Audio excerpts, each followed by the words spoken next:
Let's talk canned potatoes. Today's video is dedicated to one of my beautiful subscribers, Outdoor Girl, who asked me to show her a few different recipes using canned potatoes. So this was a fun project for me. I'm going to show you what all we got. We're going to do a couple of other recipes along the way, but today's video is focused mainly on canned potatoes. I'm working through my pantry one can at a time, so come along. Bee may jump off of our house, but she's going to use Hazel's stairs to get off the bed. I have been really enjoying these flavored handcrafted milks that I've been getting from Central Market. They last a long time in the refrigerator, by the way, like months. And Corey recently got this creamsicle flavored from H-E-B, so this was my first time trying it. It actually was really good. I was impressed. I loved it. For breakfast this morning, I'm going to make a green onion pancake with this mix that I got from the Asian store. It's already seasoned perfectly. The only thing you do is add green onions if you want. I happen to love green onions, but you can add shredded carrots, zucchini, whatever else you want to put in there, make it your own. I just sprayed my pan with a little bit of sesame oil and poured the batter on it. You want it to be thin like you're making a crepe. It's not going to be fluffy like pancakes because you're using tapioca flour. And I added a couple of sesame seeds because that's really good on here, and just flipped it a couple of times and it was good to go. These are so delicious and easy to make and has a really chewy texture. Like if you ever get boba tea at the tea house, you know what I'm talking about. It's just real chewy. Corey is prepping these chicken thighs for dinner tomorrow night. He is going to grill them, so he wanted to go ahead and marinate it 24 hours in advance. So he's using this spicy chicken sauce that he got from the Asian market. So come back tomorrow and we'll let you know how those turned out.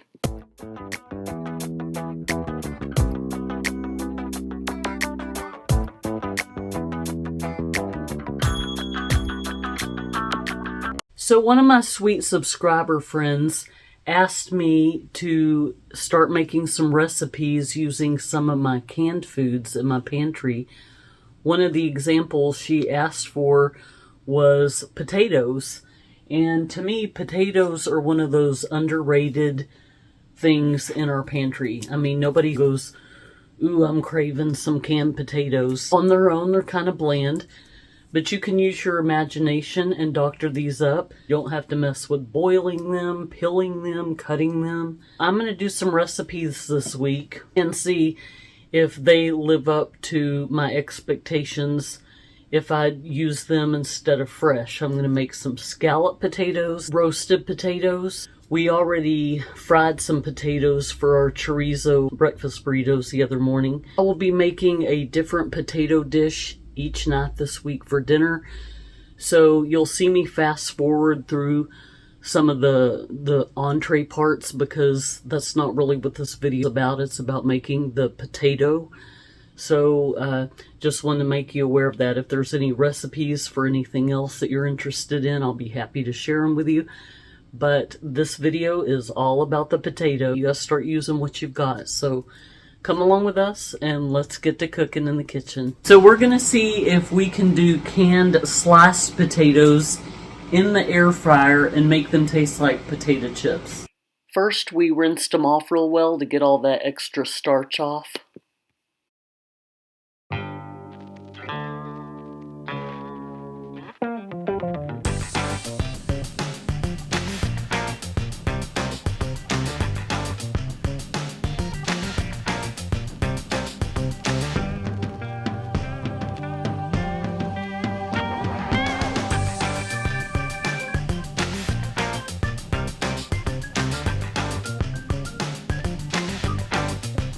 We were able to get almost the whole can in. You're really not supposed to do more than 2 layers. So we got most of it in there. And for the seasoning, you can do salt, pepper, whatever you want a potato chip to taste like. We opted for the Steak and Shake seasoning. This is so good on our fries. We're doing breakfast for dinner tonight. Set your air fryer for 325 for 20 minutes, and you're gonna flip it every 5 to 7 minutes until it's done.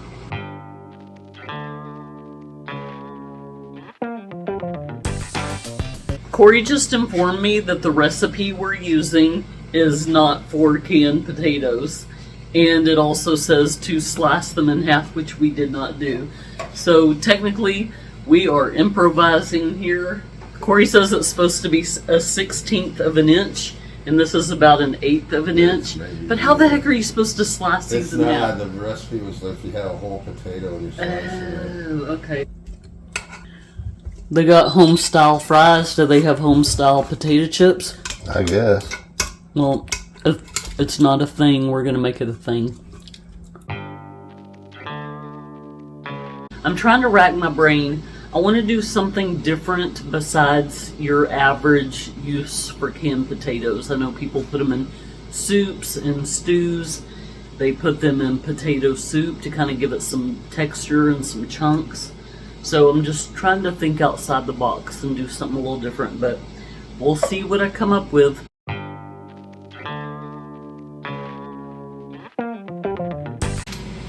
Since they were canned potatoes and we couldn't slice them the way the recipe said, I went ahead and did it to 20 minutes. They're crispy, but not all the way through, so I'm going to put it at 400 for another 10 minutes, see what happens. Now we baked some biscuits, and we're going to go ahead and fry up some of that delicious Virginia ham for our ham and cheese biscuits.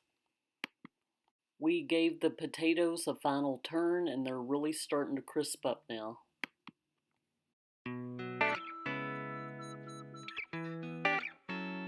So the potatoes are done, and I'm assembling my ham and cheese biscuit, and I'm going to put dill mustard on one of them and the creamy sweet applewood mustard on the other. I like them both equally. I can't decide which one I like more, so I'm going to use them both.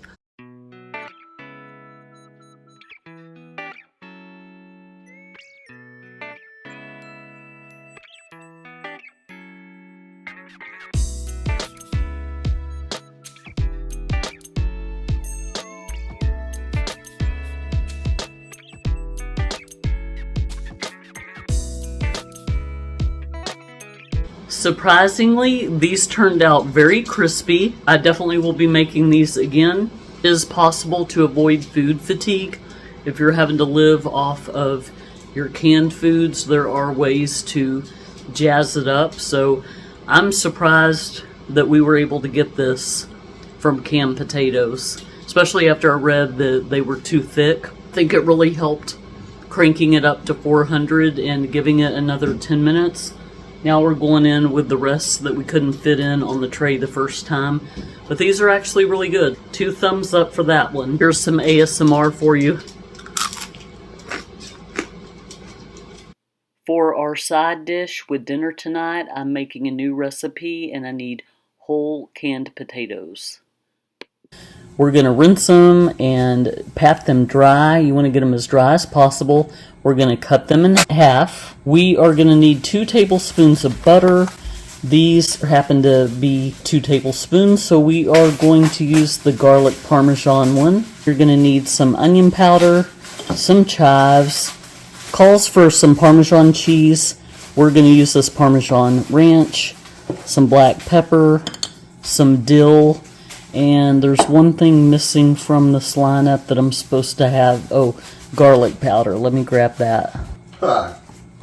Found it. We are using the fresh vegetables in our produce drawer, and we're going to go ahead and grill those. Are you grilling them or roasting them? Corey marinated a Korean hot chicken that he's about to grill. Let's get these bad boys diced up.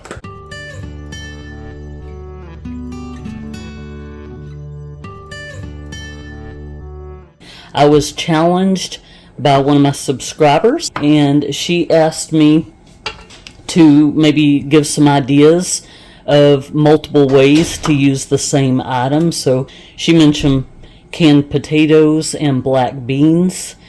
And that just kind of got me thinking, wow, I should do this more often with other things. I know I've made videos about different ways to use Keystone meats, because one of those giant cans I can make like 3 different recipes from.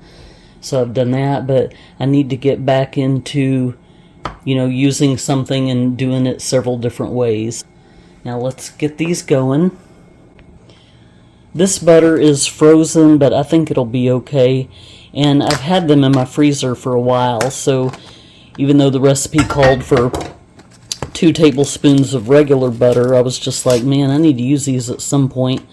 So this is the garlic parmesan. Was something already in this pan? Or oh, that must be the garlic. You're going to want to coat your potatoes evenly.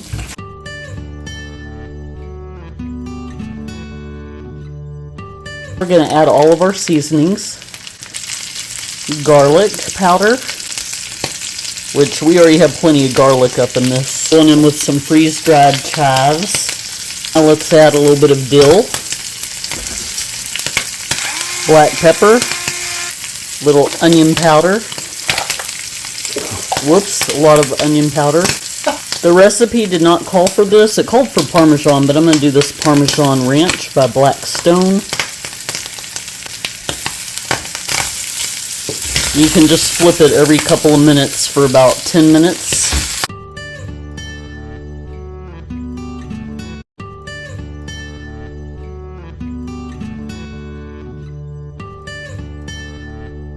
What defines a chivalrous guy to y'all? No, to some people, it's someone who opens doors. My man cuts my meat for me. I don't know why. I don't know if he's trying to tell me something, like I eat too big of bites or what, but ever since we've been together, he has always cut my meat for me. I think that is so sweet, and I love him for it.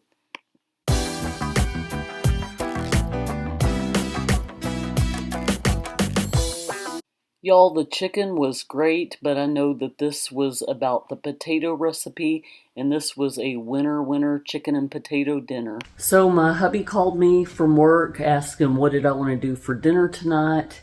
He wanted my beef enchilada casserole. I feel like I've made that somewhat recently. I was craving a pork tenderloin, so I decided to combine the two, and I'm going to make a pork enchilada casserole. As far as the seasoning, it doesn't really matter because I add a bunch of my own ingredients to the slow cooker. I just opened the freezer, and the first one that fell out and hit my foot is the one that we went with, which is a garlic and herb. So let's go get this in the slow cooker because I'm getting a late start. And sticking with the theme of this video, which is about different ways to use canned potatoes, I don't think potatoes and enchilada casserole go together, but I'll still, just for the sake of this experiment, I'll still make a side of potatoes. I can't find where I placed our green chilies that we canned, so I'm going to have to use the rest of what I have in this jar that we freeze-dried. We're also supposed to use a can of cream of mushroom soup. Why is it that my right lens is always so foggy? I am sorry, the humidity in Houston is unreal. Can of cream of mushroom soup is what my recipe calls for. I have a little bit of creamed corn soup left in the fridge. Been there about a week, starting to separate a little bit, but I smelled it. It still smells great. I used our homemade smoked turkey broth in this corn soup. So what I'm going to do, instead of using the cream of mushroom, I'm going to use this creamed corn soup. It's so weird. Do you ever follow a recipe and you're like, why is this ingredient in here? It doesn't make sense. So you leave it out the next time and the meal doesn't taste the same. So whatever that odd ingredient is necessary. So don't ask me why cream of mushroom soup is in this enchilada recipe, but it is. So I'm going to try to swap it out with corn. Don't make fun of how I say this, but it's birria, I don't know, but anyway, it's an adobo sauce. I have been loving this in my ramen noodles. It's my favorite thing. We only have a little bit left, like a quarter of this jar, so I'm going to go ahead and toss this in. This Mexican style rice and street corn may go good as a side. We shall see. I would normally do this on low, but because this is frozen solid, I'm going to do it on high. We're going to do the fat side up so it can melt down over the meat and make it all nice and tender. Going in with the adobo sauce.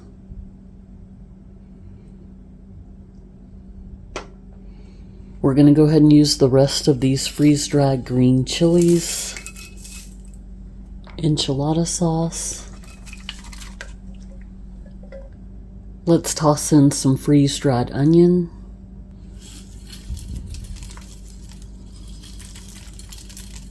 I just tasted it. This corn soup is still good, so we're going to go ahead and throw this on here. For lunch, I'm just going to have some raw vegetables with some beef jerky and nuts. Not really a salad, just kind of a throwing together a little mess of something. And I'm also going to have some grapes. Who knew that you could make grapes taste like grape jelly? Go figure. Forgive me with my hair. I just got out of the shower, so it's still wet. But I'm getting ready to make my next potato in a can recipe. And what I think I'm going to do today is make potato waffles. I was going to make potato pancakes, but I decided, you know what, I'm trying to use my waffle iron more. There's a lot of great recipes for waffle irons. You can use it like a panini press. I've actually done a video before just showing the different uses for a waffle iron. I think I'm going to do like a fully loaded waffle. Sour cream, butter, chives, bacon bits, but I'm going to use the artificial bacon bits, the soy crumbles, so my daughters can taste this too. I decided to use diced potatoes. I thought they would be the easiest to mash up, and I just rinsed them, got all that starch off of them. So I'm going to melt about a tablespoon of butter. I want it melted so it can incorporate into the mixture a little easier and be more evenly distributed. I didn't want to make it flaming hot because I don't want the butter to be so hot that it scrambles the egg I'm about to put in. A little bit of applewood smoked salt. Next, let's add a little bit of fakin' bacon. Now we're going to do a little bit of garlic, onion powder, pepper. Now we're just going to cut in some green onions. Y'all, look at this 3-pound tub of sour cream. Corey got it at Costco. That's how fast we're going through this stuff with our onion dip. I'm just going to do a dollop of daisy. Probably about a tablespoon. We're going to go in with a handful of shredded cheese. Now let's give this a good mix. I might get out my masher here in a minute, but I'm going to see if I can just use my fork for now. Let's add a little bit of milk.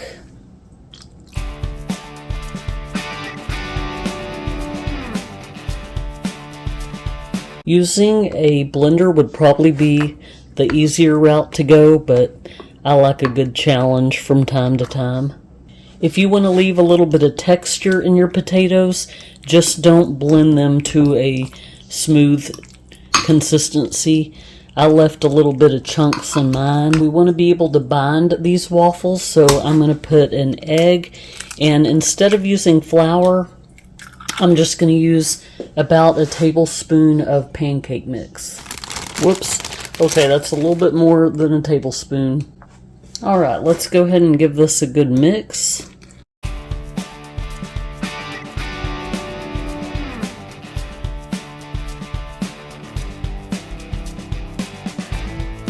While we're waiting for the waffle iron to heat up, I threw in some of my freeze-dried chives. I just wanted a little bit more, and I'm going to throw in some onions too.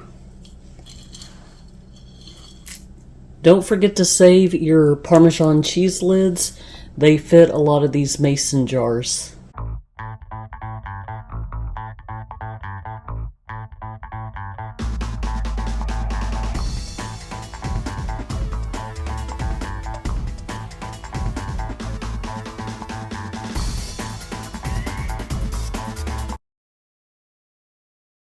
I just know I overstuffed this, but I don't really have enough to make another waffle, so it's kind of awkward.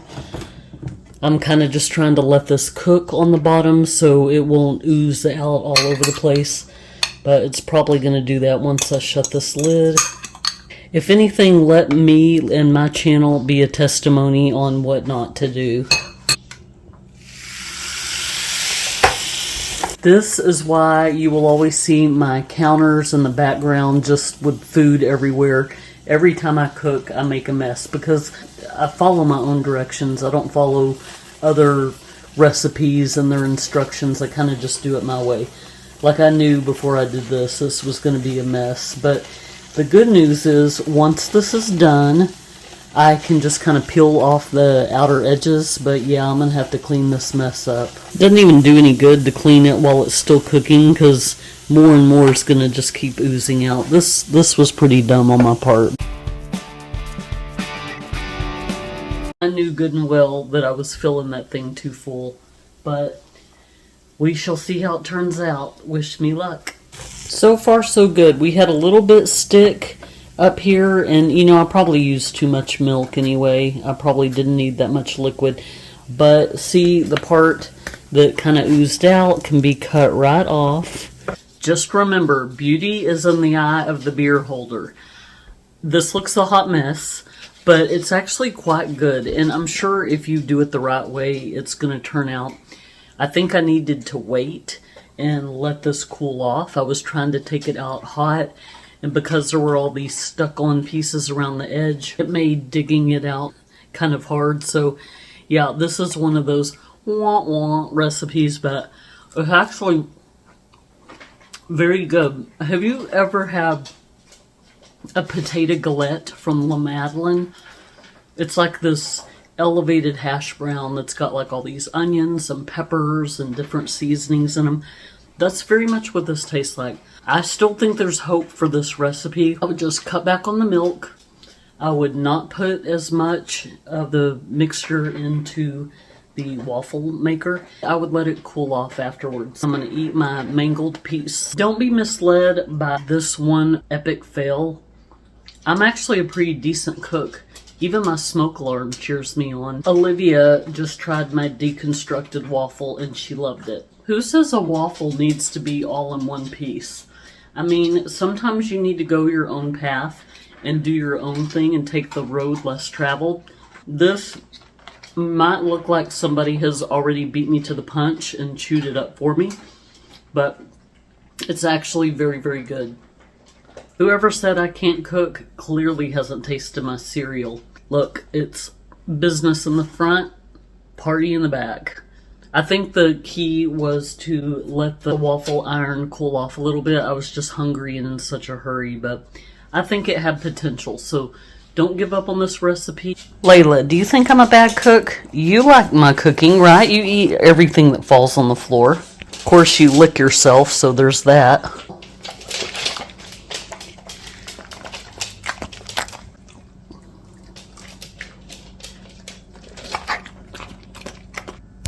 I have to drop Charmin's food because she's a piranha and will draw blood. Because of the waffle debacle, I did not have it in me to make a casserole. We are just going to take our pork and roll it up into tortillas. Corey's going to use flour. I'm going to use corn. Let me show you what we're working on.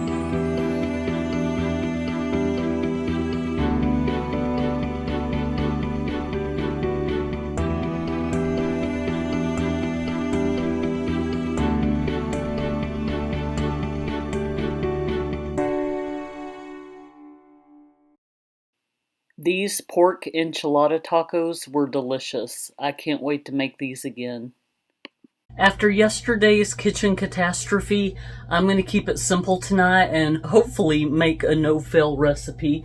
We're going to do scalloped potatoes. Hopefully follow this recipe. It looks pretty easy. I'll be sure to link it in the description box below. We're actually going to 2/3 the recipe. So we're not really halving it, but we're not doing the whole thing. It calls for 3 cans of potatoes. I think 2 cans is even going to be too much, but I don't want to do 1.5 can and then have a half can just sitting around in my refrigerator. So We're going to 2/3 the recipe. Hopefully we won't have another problem like last night. I mean, I don't even think Shakespeare could write anything that tragic. That was a mess. So we're just going to keep it simple. We're going to serve it with last night's leftovers, the pork, the enchilada pork, which was delicious. I'm so glad something went right yesterday. So I just took a little casserole dish and I dumped the potatoes after I rinsed them. And then I added all the seasonings. I did a little bit of minced dehydrated onion, some smoked salt. I did a little bit of pepper and just added a few more seasonings like powdered garlic, powdered onion. The recipe that we're using calls for shredded cheddar cheese, which Corey is over here shredding some cheese. But last time not this past time where he went to the Amish store, which he went recently, like within the last couple of weeks. This is from when he went a year ago. This has been sitting in my pantry, this powdered cheese. I need to use it at some point. I always just prefer fresh, but I'm going to put like maybe a tablespoon of this in our potatoes, but I'm still going to add the shredded cheese.